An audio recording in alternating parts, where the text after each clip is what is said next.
Sugar की वजह से जो पाँव में अल्सर होता है, इसकी सर्जरी की कब ज़रूरत पड़ती है? इसकी सर्जरी की पहले तो देखें, जब भी एक जख्म होएगा, उस जख्म को एक माइनर सी सर्जरी या माइनर सी पट्टी, डिब्राइडमेंट, सफाई, जख्म की सफाई, उसकी ज़रूरत तो होती ही है ताकि वो जख्म जल्द अज जल्द हील हो जाए। अगर वो जख्म को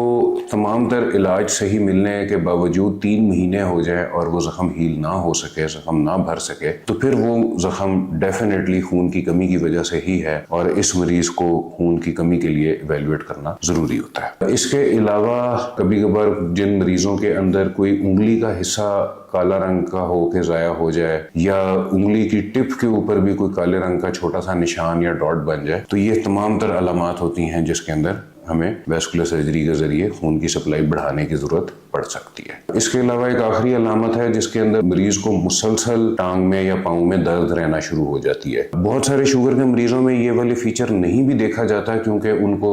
जैसे आप जानते हैं कि फीलिंग और सेंसेशन वाली सिस्टम चूंकि खराब हो जाता है शुगर में, तो इस वजह से ये वाली अलामत बहुत सारे मरीजों में नहीं देखी जाती, वरना आमतौर पर ये पहली अलामत होती है खून की कमी की और दूसरी अलामत होती है कि पाँव का कोई हिस्सा काला होना शुरू हो जाता है। शुगर के मरीजों में चूंकि महसूस करने का सिस्टम खराब हुआ होता है, तो बहुत से मरीजों में पहली अलामत ही पाँव का कोई हिस्सा ज़ाया होने के साथ मरीज हमारे पास आते हैं।